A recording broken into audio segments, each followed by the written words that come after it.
Welcome back, coin enthusiasts and history lovers.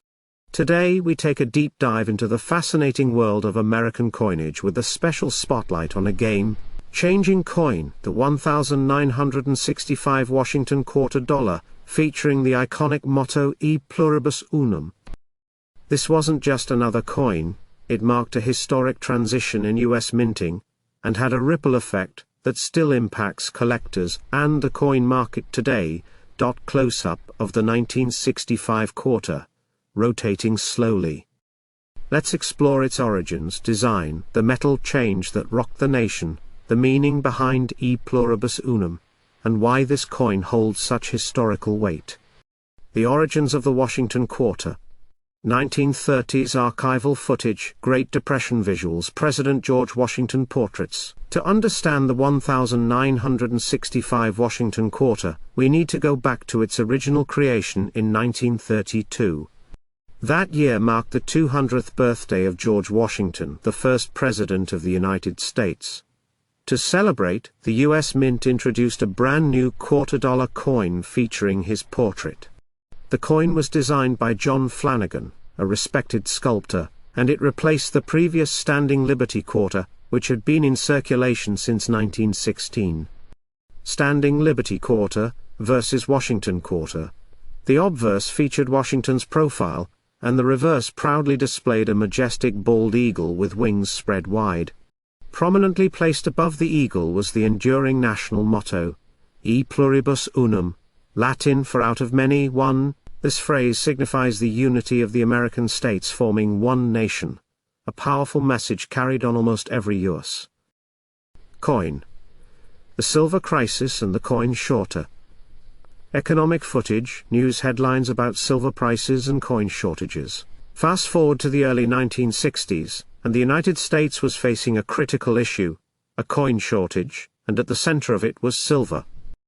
Up until 1964, Washington quarters were made of 90% silver and 10% copper. But the global price of silver was rising, and these coins were suddenly worth more as metal than as money. People began hoarding quarters and other silver coins, removing them from circulation. Graph showing rising silver prices versus coin hoarding patterns. The government was forced to act quickly. The solution? Change the composition of coins, specifically the quarter. The historic change, 1965 composition shift. Inside the US Mint, footage of coins being struck. Copper nickel sheets rolling.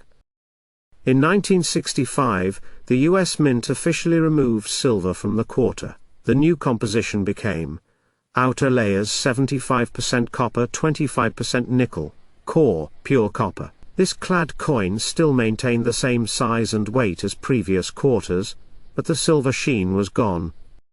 1964 silver quarter versus 1965 clad quarter.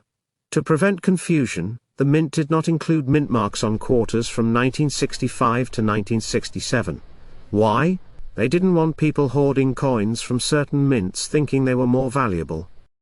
The 1965 Washington quarter became the first clad quarter, and it marked the start of modern coinage as we know E pluribus unum, a motto of unity. Text overlay of E pluribus unum, with historical imagery of us states joining the Union. Though the metal composition had changed, one element remained proudly intact, the motto, E pluribus unum. This Latin phrase dates back to 1776, and was part of the Great Seal of the United States.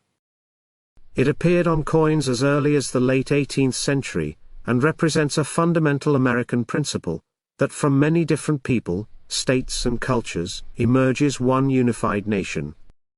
13 stars surrounding the eagle on the reverse of the coin. On the 1965 quarter, it sits directly above the eagle, a reminder of national unity during a time of great change. Design details of the 1965 Washington quarter. High-definition breakdown of the coin's obverse and reverse. Let's take a closer look at the design elements of the 1965 quarter. Obverse front. Portrait of George Washington facing left. Designer John Flanagan. The word Liberty arches above. The date 1965 is placed below the bust. In God We Trust appears on the left side, reverse back. A bald eagle, wings spread, perched on a bundle of arrows. Below it, olive branches, symbols of peace. Above the eagle, the powerful motto, E pluribus unum.